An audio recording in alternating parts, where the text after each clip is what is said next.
Hello everyone, welcome to lead straight. I hope आपने मेरा last जो वीडियो था वो चेक कर लिया होगा, जिसमें मैंने आपको बताया था कि कैट और ओमेट्स रिलेटेड कुछ सेशन जो है वो हम लोग कंडक्ट कराएंगे। तो उसी के चलते आज ये वाला जो सेशन रहेगा ये फर्स्ट सेशन होगा। एंड इस वीडियो में हम लोग जो कवर अप करेंगे वो कैट का एक बहुत ही अच्छा एलआरडी जो सेट है उसका डिस्कशन करते हैं। पूरा का पूरा थॉट प्रोसेस समझेंगे कि यार एक्चुअल में सोचा कैसे जाए। इस पजल में हम लोग क्वेश्चन को सिर्फ सॉल्व नहीं करेंगे, मैं ये ट्राई करूंगा कि यार आपके दिमाग में वो वाले पॉइंट्स आ सकें कि यार हाँ, अगर हमने ये पॉइंट पिक करा तो उसके पीछे का थॉट प्रोसेस क्या था, अगर हम उस पॉइंट को पिक ना करके किसी और पॉइंट को पिक कर लेते तो क्या क्या प्रॉब्लम्स अराइज हो सकते थे। तो ये सारी चीजें हम लोग डिस्कस करेंगे आज की इस वीडियो में। एंड अगर आपको अच्छा लगे, make sure you hit the like button and subscribe to YouTube channel as well. मैंने जैसे आपको बताया कि 2 वीडियोस अपडेट होंगे डेली, एक 5 PM पे अपडेट होगा, 9 PM पे होगा। सर से अभी बात हुआ है, हनी सर से, and he is planning to conduct morning dose and evening dose videos as well. जो वो पहले अपडेट करते थे, बंद हो गया था, देन उसके बाद में देन ही स्टार्ट प्लानिंग किया दोबारा से वो स्टार्ट किए जाए। एक बार वो टाइम बता देना कि मॉर्निंग डोज का जो वीडियो है वो किस टाइम पे अपडेट किया जाए, सो दैट आप उस टाइम पर अवेलेबल हो एंड वो चेक भी कर पाओ। एक बार वो कमेंट करके बता देना, सो दैट उसी टाइम पे हम लोग वो जो मॉर्निंग डोज वीडियो है वो अपडेट करना स्टार्ट कर दें। एंड दूसरा चीज, टेलीग्राम पे यार फॉलो नहीं कर रहे हो, ऐड नहीं हो अभी तक चैनल पे, ओपन ग्रुप है, सबके लिए अवेलेबल है। मेक श्योर आप लिंक अवेलेबल मिलेगा आपको डिस्क्रिप्शन में, मेक श्योर आप वहां से उसको ज्वाइन कर लो।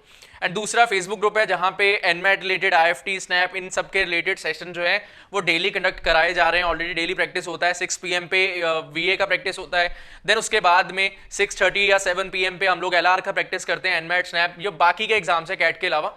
तो मेक श्योर आप उनको ज्वाइन करो, सो दैट आपको अपडेट्स मिलती रहे एंड आप उसको सॉल्व करके अपनी जो प्रैक्टिस है वो भी कर पाओ। ठीक है, तो without wasting any much time will start with the puzzle itself. Question का स्टेटमेंट आपके स्क्रीन पे मैं विजिबल करा दे रहा हूं, सो दैट आप एक बार उसको चेक कर पाओ, उसको सॉल्व जरूर करना। अगर आपने वो सॉल्व नहीं करा है, डायरेक्टली वीडियो सोल्यूशन देख रहे हो, तो बेटा आपका अप्रोच डेवलप नहीं होगा। सॉरी फॉर कॉलिंग बेटा अगेन, थोड़ा आदत है यार, क्या करें, मजबूर है, क्या करूं, आदत से हो मजबूर। ट्राई करूंगा कि आगे से ना बोलूं, अगर आपको उससे प्रॉब्लम है तो। स्टार्ट करते हैं puzzle. It was given that during a particular year exactly 10 persons A through J visited a certain city on 5 different days between January 1st and April 30th in a non-leap year। January 1st से लेकर वो अप्रैल 30th तक different 10 person होंगे वो visit करने वाले हैं। उनके जो नेम्स हैं that is given us to be equal to A से लेके J तक, दैट इज ABCDEFGHIJ। ठीक, then he says that visited a certain city on 5 different days. तो मतलब 5 ही दिन यूज होंगे। ये जनवरी 1st से लेके अप्रैल 30th तक सिर्फ 5 डेज जो है वो ऑक्यूपाई होंगे।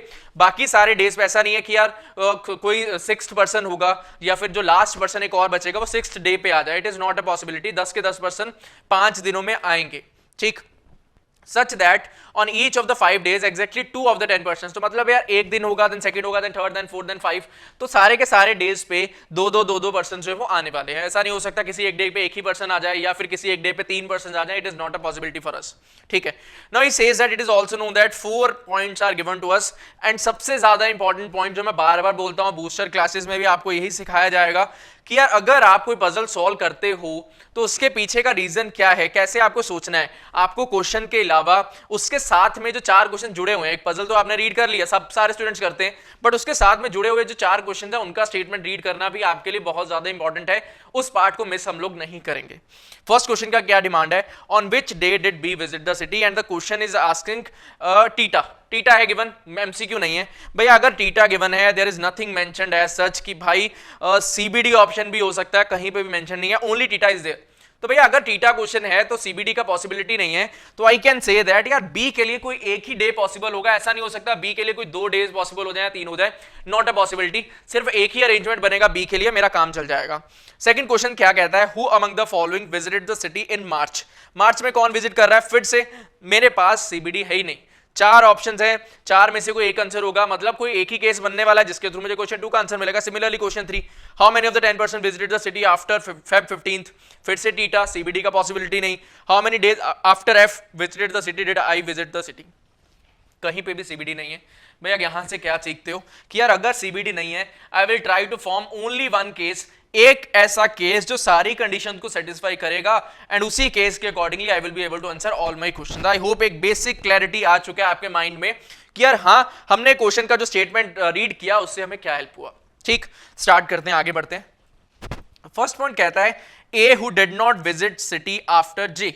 वो कह रहा है ए ऐसा है जिसने जे के बाद में सिटी विजिट नहीं करा है। Visited the city 28 days after F who in turn did not visit the city with B। समझना ध्यान से, वो कह रहा है A who did not visit the city after J। ए ऐसा एक कोई पर्सन है जिसने जे के बाद में विजिट नहीं किया, तो ए के लिए कौन कौन सी पॉसिबिलिटीज आ जाएगी? एक तो पॉसिबिलिटी आ जाएगा ए एंड जे एक साथ एक ही डे पे विजिट किए हों। दूसरा पॉसिबिलिटी क्या है? किसी एक जगह पे जे आया, जे से कहीं ऊपर जो है वो ए ने विजिट करा हो। Both the possibilities are there. ऐसा नहीं हो सकता कि भैया जे आ जाए उसके बाद में ए आ जाए। पॉइंट क्या गिवन था? A who did not visit the city after J, J के बाद में उसने विजिट नहीं करा। तो भैया अगर विजिट नहीं करा तो मैं लिखूंगा भी नहीं यहाँ पे। ठीक है, क्लियर होता है? दो मेरे पास पॉसिबिलिटीज आती हैं। ठीक, then he says that A who did not visit the city after J visited the city 28 days after F. तो भैया इस केस में क्या होगा? एफ आ जाएगा इस पॉइंट पे और एफ और ए के बीच में 28 का गैप होगा। ठीक है, अगर मैं इस केस की बात करता हूं तो एफ आएगा यहाँ पे, एफ और ए के बीच में 28 डेज का गैप होगा। ठीक है, बट कौन सा डे किस दिन होगा एग्जैक्ट डेट मुझे नहीं पता, मुझे एग्जैक्ट डेट्स के बारे में तो नहीं पता है, तो मैं लिखूंगा भी नहीं अभी। ठीक है, वो कह रहा है visited the city 28 days after F who in turn did not visit the city with B. तो भैया एफ के साथ में बी नहीं होना चाहिए। ठीक है जी, एफ के साथ बी भी नहीं होना चाहिए। ठीक, not a problem. Then he says that J who visited the city in March visited the city at least 50 days before C. तो भैया जे की वो बात कर रहा है, जे है यहाँ पे, वो कह रहा है जे ने visited the city in March, मार्च में उसने विजिट करा, मार्च में कोई भी डे पे वो विजिट करेगा। देन वो क्या कह रहा है? J visited in March visited the city at least 50 days before C. तो मतलब सी कहीं नीचे होना चाहिए। ये पॉइंट आई होप आप समझ पा रहे हो कि यार जे जो है वो मार्च में है, मार्च में होने के अलावा सी जो है कहीं नीचे होना चाहिए और इन दोनों के बीच में कम से कम greater than equal to 50 days का गैप होना चाहिए। Greater than equal to 50 days का गैप होना चाहिए, 50 से ग्रेटर देन इक्वल टू होना चाहिए। ठीक है, then he says that but visited the city on same day of the week as C. ठीक है, वो कह रहा है कि यार जो सी ने विजिट करा, visited the city at least 50 days before C visited city on the same day of the week as C. मतलब अगर यार जे ने मंडे को विजिट करा तो वो कह रहा है यार सी को भी मंडे को विजिट कराओ।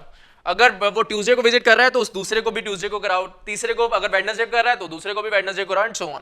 तो यार इसका मतलब क्या होता है? एक वीक में है 7 डेज, तो वो कह रहा है सेम ही डे आना चाहिए। तो मैं सिंपली एक पॉइंट पकड़ सकता हूं कि यार 7 के मल्टीपल के डेज का ही डिफरेंस होगा कि यार अगर इस दिन पे मंडे है, लेट अस सपोज दैट इस दिन पे मंडे है, अगर वो चाहता है यार इस दिन पे भी मंडे हो तो इनके बीच में जो डिफरेंस होगा वो 7x डेज का ही तो होगा, 7x डेज का ही होगा। बट यहाँ पे एक और कंडीशन भी है कि यार ग्रेटर देन इक्वल 50 भी होना चाहिए। तो यार अगर ग्रेटर देन इक्वल 50 है, 7 का मल्टीपल होना चाहिए, तो मतलब कैन आई से दैट जो वैल्यू होगा वो कितना होना चाहिए? वैल्यू कितना होना चाहिए? कैन आई से दैट यार 7 50 से बड़ा 7 का मल्टीपल कौन सा है? 56 है। 56 से बड़ा कौन सा है? 63 है। तो यार अगर मैं 56 डेज की बात करता हूँ, ध्यान से समझ लेना, 56 की बात करता हूँ, ठीक है कोई प्रॉब्लम नहीं है। बट अगर मैं बात करता हूँ 63 की, 63 में क्या प्रॉब्लम है? भैया जे जो है वो मार्च में है, सी जो है वो अप्रैल में ही होगा। ऐसा तो हो नहीं सकता भैया अप्रैल से आगे चला जाए, क्योंकि जनवरी से लेके अप्रैल तक का डेटा है। तो यार अगर इतना डेटा है 63 डेज, मेरे पास मार्च में कितने दिन होते हैं? मार्च में मेरे पास 31 डेज होते हैं, अप्रैल में 30 डेज होते हैं। तो टोटल दोनों को मिला के यहाँ पे मुझे मिल जाएंगे 31 डेज, यहाँ पे मिल जाएंगे 30 डेज। तो भैया 61 ही तो हुआ टोटल। तो 63 डेज का डिफरेंस तो कभी भी आ ही नहीं सकता। आई होप आप ये पॉइंट जो है वो समझ पाए होंगे।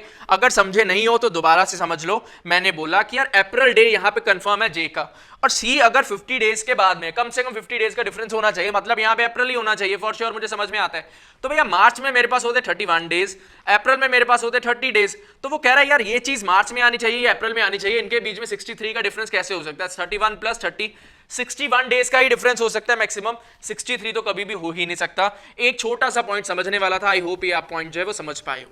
ठीक ना, जैसे ही मुझे ये पॉइंट समझ में आता है, मैं एक और चीज श्योरली कह सकता हूं कि यार इनके बीच में जो डिफरेंस रहेगा वो 56 डेज का रहेगा, सो दैट जो डेज आए, दैट इज अगर मंडे है तो वहां पे भी मंडे, ट्यूसडे है तो वहां पे भी ट्यूसडे, वेडनेसडे है तो वहां पे भी वेडनेसडे, वो चलते।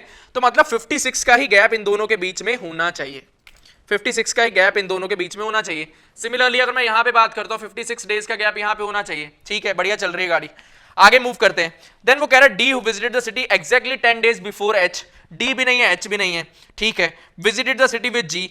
तो वो कह रहा है डी जी, डी जी एक पेयर है, वो क्या करता है? D who visited the city exactly 10 days before H, 10 days before H है गिवन, ठीक है, नॉट अ प्रॉब्लम कि यार इनके बीच में 10 डेज का डिफरेंस है, D G is a pair. Similarly वो कह रहा है both E and I visited, तो भैया ई आई का भी एक पेयर दे दिया उसने।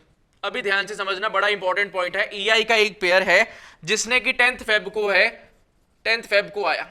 ठीक, अब वो क्या कह रहा है? While E and H visited the city on the same day of the week. ठीक है, एक ध्यान से पॉइंट समझना, एक ध्यान से पॉइंट समझना कि यार मुझे गिवन था कि यार 10% है 5 दिनों में आएंगे, दो के 5 पेयर बनने चाहिए थे। ठीक है भैया, एक मेरे पास आ चुका है एफ, ध्यान से समझो इंपॉर्टेंट चीज है। कलर चेंज कर देता हूं, कहां गया भाई तू, आजा।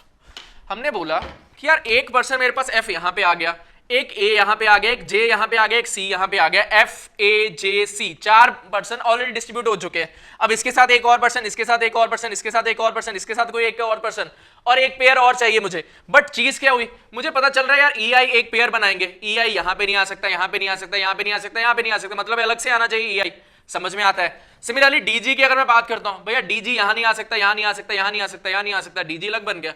ये तो भैया 6 डे आ गए ना टोटल, 1 2 3 4 5 6 डेज आ गए।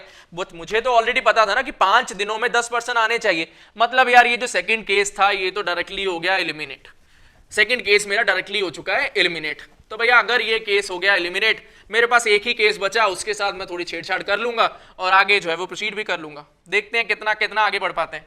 ठीक है, हमारे पास थर्ड पॉइंट पे वापस आते हैं। थर्ड पॉइंट क्या कहता था, D who visited the city 10 days before H. चलो ये नोट डाउन नहीं है ऑलरेडी, इसको छेड़छाड़ नहीं करते।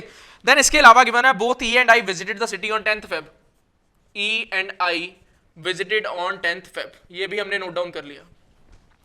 देन वो कह रहा है while E and H visited the city on the same day of the week, E और एच जो होंगे वो same day of the week में ही जो है वो करना चाहिए उनका game, same day of the week में ही वो आने चाहिए। ठीक है, नॉट अ प्रॉब्लम। बट अगर मैं बात करता हूं ए की, तो आई एम श्योर यार यहां पे है मार्च, यहां पे अगर मार्च है तो इस पॉइंट पे अप्रैल ही रहेगा। और ध्यान से समझो कि यार अगर ये है मार्च, अगर ये है मार्च, तो यहां पे अगर 28 डेज का डिफरेंस है, फरवरी में मेरे पास 28 डेज ही होते हैं, मैं लिख देता हूं अलग से सो दैट कंफ्यूज ना हो जाओ। यहां पे भैया जनवरी में 31 डेज हैं, फरवरी में मेरे पास 28 डेज होंगे, मार्च में मेरे पास 31 डेज होंगे, अप्रैल में मेरे पास 30 डेज होंगे। ठीक है, हमने क्या बोला, F A G C D G and E I, ये मेरे पास अलग अलग बन चुके हैं, मुझे ऑलरेडी समझ में आता है। बट एक पॉइंट क्लियर है यार, अगर मार्च में 31 डेज, मार्च का कोई भी डे आए, 1 2 3 4 5 6 कोई भी डे आए, मुझे ये चीज का श्योरिटी है कि यार एफ जो होगा वो फरवरी में ही लाई करेगा, एफ जो होगा वो फरवरी में ही लाई करेगा, एफ फरवरी के अलावा वो किसी और जगह पे लाई नहीं कर सकता। ठीक है, और डीजी जो है वो एच से 10 डेज पहले है, ई आई जो है वो 10th Feb पे है। अभी ध्यान से और पॉइंट समझते हैं कि यार ए जे और सी, हमने ऑलरेडी बताया कि यार मार्च में 31 डेज, अप्रैल में टोटल 30 डेज, यहां पे 56 का गैप है, यहां पे 56 का गैप है। थोड़ा सा एग्जांपल लेके चलते हैं, एग्जांपल लेते हैं।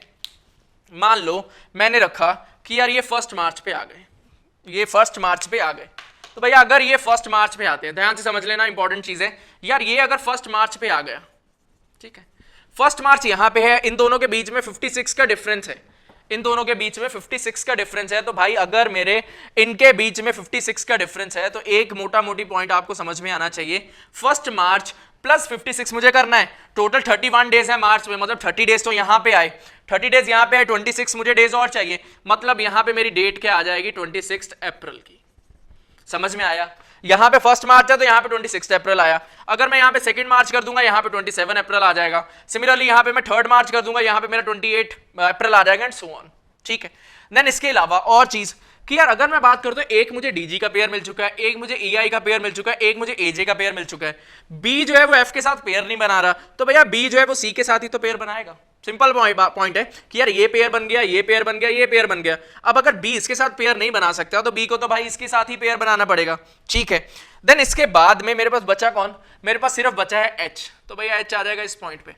अगर एच आ चुका है इस पॉइंट पे तो और चीजें क्लियर हो गई कि यार अगर एफ आ गया इस पॉइंट पे तो डीजी एच वाला जो पॉइंट है वो ऊपर चला जाएगा ऑटोमेटिकली, दैट इज यहां पे आना चाहिए मेरा डीजी, और डीजी के बीच में कितने डेज का डिफरेंस है, 10 डेज का difference, already given the third point में, D who visited the city exactly 10 days before H visited the city with G, तो डी जो है वो जी के साथ विजिट करेगा 10 डेज बिफोर एच। ठीक है यार, ये आ गया फरवरी में। अभी ध्यान से समझना कि यार अगर ये 26 अप्रैल है, ये 1 मार्च है, इन दोनों के बीच में 28 डेज का डिफरेंस है, तो यार अगर 28 डेज का डिफरेंस है तो मतलब अगर 1 मार्च आता है यहां पे, 1 मार्च से मुझे 28 डेज पीछे जाना है, इसका मतलब क्या हुआ, मोटा मोटी मुझे 1 फेब पे जाना है, 1 फेब पे ही तो जाना हुआ। 1 मार्च से अगर मुझे पीछे 28 डेज जाना है, फरवरी में 28 डेज ही होते हैं टोटल, तो भैया अगर 28 मुझे पीछे जाना है तो ऑब्वियसली इट मींस दैट मुझे 1 फेब पे जाना होगा।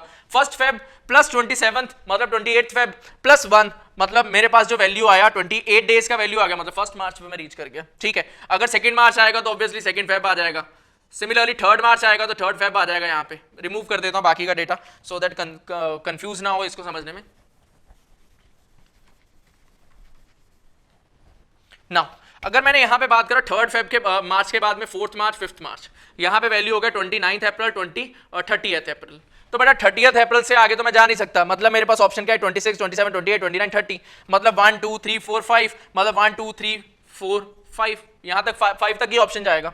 नाउ वो क्या कह रहा है कि यार 10 डेज पीछे चले जाओ, 10 डेज पीछे चले जाओ और ई एंड आई जो है वो 10 फरवरी को विजिट कर रहे हैं। तो भैया यहाँ पे मैं 1 Feb, 2 Feb, 3 Feb, 4 Feb, 5 Feb, मतलब यार ई और आई जो होंगे वो बीच में यहीं पे प्रेजेंट होंगे और उनका डे क्या है, उनका डे रहेगा हर बारी 10th फेब ही, 10th फेब ही उनका डे जो है वो रहने वाला है। और वो क्या कह रहे हैं, E and H visited the city on the same day of the week. E और एच जो है वो same day of the week में ही विजिट करेंगे, मतलब इन दोनों के डेज में भी 7 का मल्टीपल का ही डिफरेंस होना चाहिए। इनकी पॉसिबिलिटी क्या है 1 Feb, 2 Feb, 3 Feb, 4 Feb, 5 Feb. अगर 10 फेब में और इनके बीच में 7 का मुझे डिफरेंस कराना है या 7 के मल्टीपल का डिफरेंस कराना है, तो I get to know that एक ही वैल्यू पॉसिबल आएगी। एंड कौन सी आएगी, वो ये वाली वैल्यू पॉसिबल आएगी 3 फेब की। यहाँ पे आ गया मेरे पास 10th फेब, यहाँ पे आ जाएगा 3 मार्च और यहाँ पे आ जाएगा 28 अप्रैल। ये तो मेरा हो गया फंडा क्लियर। देन इसके बाद में डीजी की क्या कहानी है, D who visited the city exactly 10 days before H. तो भैया अगर यहाँ पे हो रहा है मेरे पास 3 फेब से मुझे 10 डेज पीछे जाना है, जनवरी का जो मंथ है वो 31 डेज का है, तो मैं सिंपली ये कह पाऊंगा कि यार डीजी का जो वैल्यू होगा दैट हैज टू बी 24 जनवरी, 25, 6, 7, 8, 9, 10, 1, देन उसके बाद आया 1 2 3, टोटल आपका जो डिफरेंस क्रिएट हो गया वो 10 डेज का हो गया, तो मतलब 24 जैन। ऐड करने का सिंपल सादा फंडा कि यार अगर 30 डेज होते जनवरी में, अगर 30 डेज होते जनवरी में, 3rd से मुझे 10 पीछे लेके जाना होता मैं 23rd पे जाता, बट यहाँ पे है 31 डेज। तो भैया अगर 31 डेज हैं और 3rd से मुझे 10 डेज पीछे जाना है तो ऑब्वियसली 24th पे जाऊंगा, 10 पीछे चला गया, एक और साथ में ऐड हो गया तो 24 जैन मेरे पास वैल्यू आ गई। तो ये मेरे पास बन चुका है कि भाई डीजी जो होंगे वो 24 जैन को आएंगे, एफएच जो होंगे वो 3rd फेब को आएंगे, आई जो होंगे वो 10th फेब को आएंगे, एजे जो होंगे वो 3rd मार्च को आएंगे, सीबी जो होंगे वो मेरे पास 28 अप्रैल को आएंगे। क्वेश्चंस के आंसर देख लो। फर्स्ट क्वेश्चन क्या कह रहा है, on which day did B visit the city. B कहां पे है जी, बी है यहां पे, मतलब 28 मेरा आंसर आ जाएगा फर्स्ट क्वेश्चन का, ठीक है। सेकंड क्वेश्चन क्या कहता है, who among the following visited the city in March. मार्च में कौन विजिट कर रहा है, ए एंड जे। ऑप्शन में कौन है, ए प्रेजेंट है, तो मतलब ए आंसर आ गया मेरा, ठीक है, नॉट अ प्रॉब्लम। देन कह रहा है how many of the 10% visited the city after Feb 15। Feb 15 के बाद, इसके बाद में कौन है, ए जे है एंड सी बी है, तो वो कह रहा है हाउ मेनी ऑफ द 10%, 4% आ जाएगा आंसर। देन क्या कह रहा है, how many days after F visited the city did I visit. F के बाद आई ने कितने दिन, 7 डेज के बाद में, तो 7 आंसर आ जाएगा। हाँ जी, मजा आया क्वेश्चन देख के, अप्रोच सीख के थोड़ा सा लगा कि यार क्वेश्चन होते हैं डुएबल, बट हम लोग क्योंकि अच्छा एक अप्रोच यूज ही नहीं कर पाते तो हमारे लिए वो डिफिकल्ट बन जाते हैं। ये एक अच्छा अप्रोच है क्वेश्चन को सॉल्व करने का, फटाफट से केसेस बना लिए, वो केसेस को एलिमिनेट कर लिया। अब हमने यहाँ पे केसेस क्यों बनाए, सिंपल पॉइंट यार, यहाँ पे मेरा मार्च है, मार्च के बाद मेरी लिमिट किस पे है, मेरी लिमिट जो है अप्रैल पे है, और इनके बीच में 56 डेज का गैप है। तो भाई अगर 56 डेज का यहाँ पे गैप मेरे पास अवेलेबल है तो इसका मतलब तो ये हुआ ना कि बहुत कम पॉसिबिलिटीज आएंगी। जैसे ही पता चला कम पॉसिबिलिटीज आएंगी, 5 पॉसिबिलिटी बनी, वो बनाई मैंने। यहाँ पे बी नहीं था, बी यहाँ पे रख दिया। भैया अगर बी यहाँ पे हो चुका है, डीजी ऑलरेडी पेयर मिल चुका था, ई आई ऑलरेडी पेयर मिल चुका था, एजी ऑलरेडी पेयर मिल चुका था, तो मुझे पता चल गया यार एच को इसी जगह पे आना पड़ेगा। जैसे ही एच मैंने रखा, पॉसिबिलिटी फटाफट से एलिमिनेट हो गई, मेरी कहानी यहाँ पे बनके सामने आ गई। आई होप आपको मजा आया होगा अप्रोच सीखने में। अगर आपको अच्छा लगा हो तो यार थोड़ा सा सपोर्ट दिखा दो यार, एक लाइक करने में कितना पैसा लगता है, 1 मिनट भी नहीं लगता, जस्ट क्लिक कर दो अगर अच्छा लगा है। अगर नहीं अच्छा लगा तो भैया फीडबैक्स अपने जरूर दो कि यार यहाँ पे नहीं प्रॉब्लम आया, ये प्रॉब्लम था।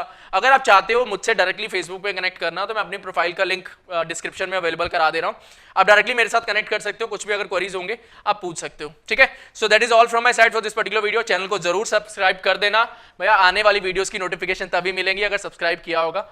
That will be all. Thank you and happy learning. All the best. ऐसे ही पढ़ते रहो और आगे बढ़ते रहो। Bye bye.